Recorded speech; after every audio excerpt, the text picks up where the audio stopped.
একজন সাহাবী বলছেন, ইয়া রাসূলুল্লাহ সাল্লাল্লাহু আলাইহি ওয়াসাল্লাম, আমি দোয়ার মধ্যে কতটুকু দরুদ পড়ব? কারণ দোয়া কবুলের অন্যতম শর্ত হচ্ছে দোয়ার মধ্যে দরুদ থাকতে হবে। আমরা তো দোয়া করি আর বলি কবুল হচ্ছে না কেন, তাই না? আমাদের অবজেকশন না এটা? দোয়া করেই যাচ্ছি, কবুল হচ্ছে না কেন? দোয়া কবুলের সিস্টেম তো আপনি জানেন না। আল্লাহ পাক বলছেন, বান্দা যখন আমার কথা জিজ্ঞাসা করে, ওয়াইদা সাআলাকা ইবাদি আন্নী ফাইন্নী করিব, বান্দা যখন আমার কথা জিজ্ঞাসা করে, বান্দাকে বলে দাও হে নবী যে আমি বান্দার খুবই কাছে আছি। উজিবু দাওয়াতাদ দাঈ, বান্দা যখন আমাকে ডাকে আমি তার ডাকে সাড়া দেই। আল্লাহ বলছেন এই কথা। এবং আল্লাহ পাক তার রাসূলের মাধ্যমে জানিয়েছেন অন্য হাদিসে, রাতের শেষ অংশে, ধরে নেন যে 1টা থেকে 4টা বা 2টা থেকে 5টা, আল্লাহ ভালো জানেন, রাতের শেষ অংশে, রাতকে 3টা ভাগে ভাগ করেন। এখন চলছে রাতের 2য় ভাগ, নাকি? রাত শুরু হয় কখন থেকে? পশ্চিমাদের মতো রাত 12টা থেকে। সূর্য ডুবলেই রাত শুরু হয়। পশ্চিমারা শিখিয়েছে রাত 12টা 1 মিনিটে দিন রাত শুরু হয়, তাই না? আর আল্লাহ পাক শিখিয়েছেন সূর্য উঠলেই দিন, সূর্য ডুবলেই রাত।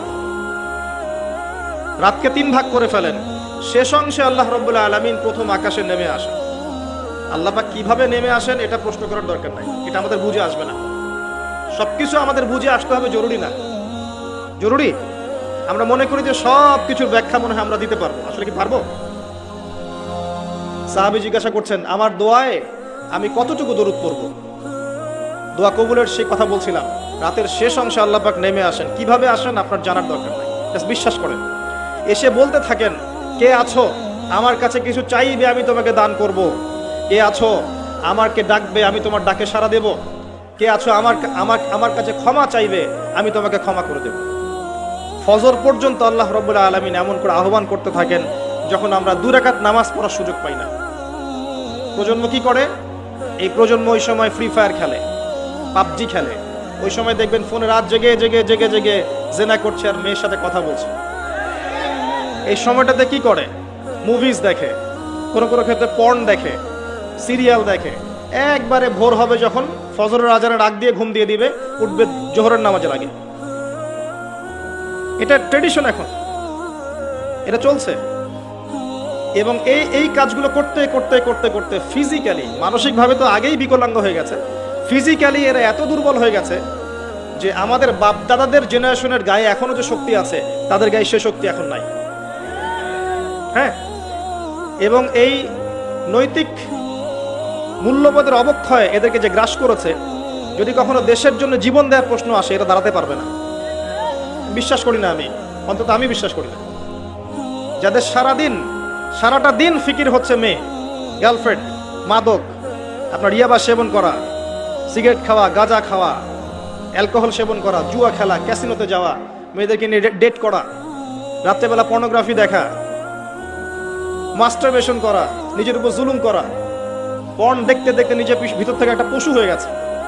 ভিতর থেকে পশু। ছোট ছোট মেয়েদেরকে পেলে ধরে ধর্ষণ করে ফেলবে। বিগত 8 দিনে 42 জন শিশুকে এদেশে ধর্ষণ করা হয়েছে। এদেশে আপনি রিপোর্ট দেখেন, খবর দেখেন না? তারাও তো হিমশিম খাচ্ছে পরিস্থিতি সামলাতে। এই যে কিশোর অপরাধ যে বেড়েছে, এই যে কিশোর গ্যাং তৈরি করছে, এরা কত বছর বয়সীদের? 15 থেকে 20, এবং এমনভাবে ক্রাইম করে আপনার মাথা খারাপ হয়ে যাবে, চিন্তাই করতে পারবেন না এত সুপরিকল্পিতভাবে ক্রাইম করেছে। গতকালই আমি দেখেছি যে পতিতালয়ে গিয়েছে 2 বন্ধু, এক বন্ধু জেনা করেছে, আরেক বন্ধু ভিডিও করেছে, আরেক বন্ধুকে ব্ল্যাকমেল করছে ওই ভিডিও দিয়ে। যাকে ব্ল্যাকমেল করা হচ্ছে এসে এই বন্ধুকে জবাই করে চলে গেছে। খুব চমৎকার সমাজ না আমাদের এখন? যখন আমরা বলি যে এই যুব সমাজকে কোরআন শেখান, রাসূলের সুন্নাত শেখান, আল্লাহর রাস্তায় সময় দেওয়ার মানসিকতা তৈরি করেন, বাধ্যতামূলক কোরআন শেখান, নামাজি বানান, ইসলামিক বই পুস্তক পড়ান, আলেম ওলামাদের সামনে নিয়ে আসেন, ওদের সাথে বসান, কথাবার্তা শোনান, তখন আপনি বলে দেন তারা জঙ্গি হয়ে যাবে, সন্ত্রাসী হয়ে যাবে? তারা কোরআনের কাছে আসলে সন্ত্রাসী হয়ে যাবে? এখন তারা কি আছে?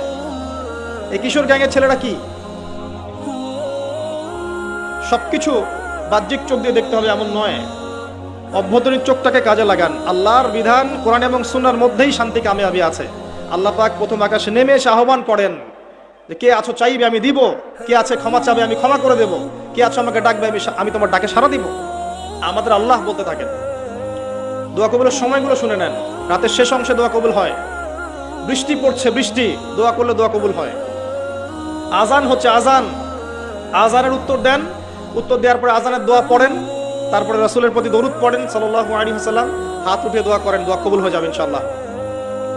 আজান হয়েছে, ইকামত হবে, আজান ইকামতের মাঝখানে একটা সময় আছে না, এই সময় দোয়া করেন, দোয়া কবুল হয়ে যাবে ইনশাআল্লাহ।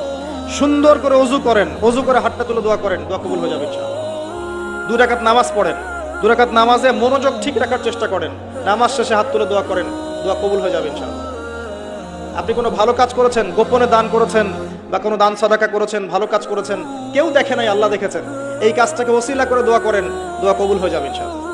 পারা যাবে? আরেকটা বড় অস্ত্র বলে দিচ্ছি, নামাজের সেজদায় যখন আপনার মাথা আপনার সবচেয়ে উঁচু জায়গাটা সবচেয়ে নিচু জায়গায় লাগিয়েছেন, আল্লাহর সামনে নত করেছেন, এই সেজদায় তাসবিহ পাঠ করেন, সুবহান রাব্বিয়াল আ'লা, অথবা সুবহানাকা আল্লাহুম্মা রাব্বানা ওয়া বিহামদিকা আল্লাহুম্মা ইগফিরলি, অথবা সুবহুন কুদ্দুসুন রাব্বুল মালাইকাতি ওয়ার রূহ পাঠ করেন, করার পর দোয়া করেন। সেজদায় যে দোয়াই করবেন ইনশাআল্লাহ কবুল হয়ে যাবে। সেজদায় যে দোয়াই করবেন ইনশাআল্লাহ কবুল হয়ে যাবে, বলেন সুবহানাল্লাহ। নবী সাল্লাল্লাহু আলাইহি ওয়াসাল্লাম বলেছেন, বান্দা সেজদায় আল্লাহর যতটা কাছে থাকে অন্য কোনো সময় এত কাছে যেতে পারবে না।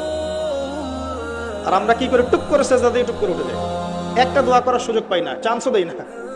সেজদায় দোয়া কবুল হয়, প্রত্যেকটা সেজদায় একটা করে দোয়া করেন না, একটা করে দোয়া করেন। আরবিতে দোয়া করতে পারলে সবচেয়ে ভালো, যেগুলো কোরআন এবং সুন্নাহ থেকে সাব্যস্ত।